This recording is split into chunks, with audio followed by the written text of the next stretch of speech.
ঈদের আগেই family card দেওয়া শুরু। প্রধানমন্ত্রী তারেক রহমানের পূর্ব ঘোষণা অনুযায়ী আগামী 10 মার্চ থেকে শুরু হবে ফ্যামিলি কার্ড বিতরণ। তবে দলীয় বিবেচনায় কাউকেই ফ্যামিলি কার্ড দেওয়া হবে না বলে জানিয়েছেন সমাজ কল্যাণ মন্ত্রী। এখন প্রশ্ন হচ্ছে, তাহলে কারা এই কার্ড পাবেন এবং কিভাবে পাবেন?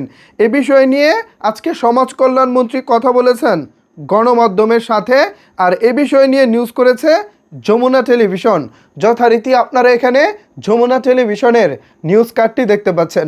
এখানে যমুনা টেলিভিশন শিরোনাম করেছে 10 মার্চ থেকে ফ্যামিলি কার্ড দেওয়া হবে, মাসে পাবেন 2500 টাকা, অর্থাৎ 2500 টাকা।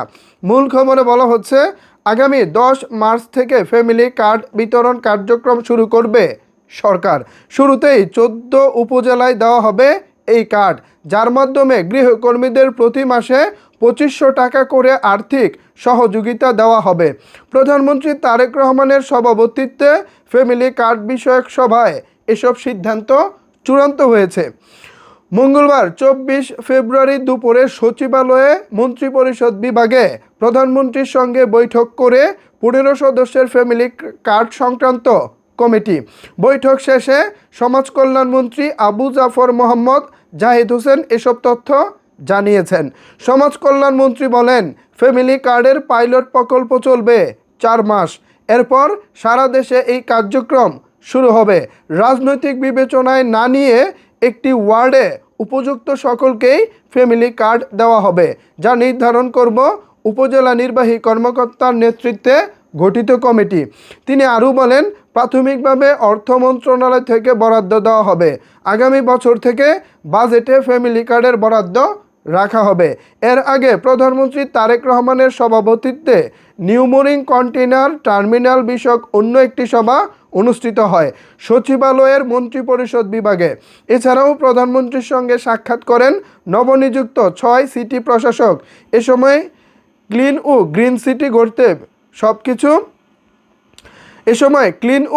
সিটি গড়তে বেশ কিছু পরামর্শ দেন প্রধানমন্ত্রী তারেক রহমান। তো আমরা যেমনটা এখানে বুঝলাম, প্রধানমন্ত্রী তারেক রহমান সাহেব তিনি যখন নির্বাচনী প্রচারণা করেছেন, তখনই নির্বাচনী প্রচারণার মঞ্চে দাঁড়িয়ে বলেছিলেন তিনি ফ্যামিলি কার্ড দিবেন। সারা বাংলাদেশের প্রায় 5 কোটি পরিবারকে তিনি ফ্যামিলি কার্ড দিবেন। তারই ধারাবাহিকতায় ঈদের আগেই আগামী 10 মার্চ থেকে শুরু হচ্ছে প্রাথমিকভাবে 14টি উপজেলায় এই ফ্যামিলি কার্ড বিতরণের কার্যক্রম। তো এটাও যতটুকু এখানে উনি বলতেছে যে দলীয় বিবেচনায় কাউকে দেওয়া হবে না, এটা আমার কাছে খুবই ভালো লেগেছে বিষয়টা। যদি তারা এটা মেনটেন করতে পারে তাহলে বিষয়টি খুবই ভালো হবে।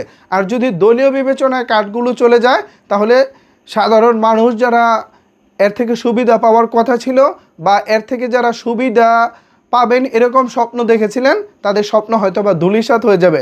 সো সেই জায়গা থেকে বলবো, দল হিসেবে বিএনপি এবং ক্ষমতাসীন প্রধানমন্ত্রী হিসেবে জনাব তারেক রহমান সাহেবকে বলবো, কোনো প্রকার দলীয় বিবেচনায় যেন ফ্যামিলি কার্ড কারো হাতে না যায়। ফ্যামিলি কার্ড এমন মানুষেরই পাওয়া উচিত যিনি সত্যিকার অর্থেই এই কার্ডটা পাবার যোগ্যতা রাখে। সো ভিউয়ার্স, এ বিষয়ে আপনাদের মতামত কি জানাতে পারেন নিচের কমেন্টস বক্সে। ধন্যবাদ সবাইকে এতক্ষণ আমার সাথে থাকার জন্য।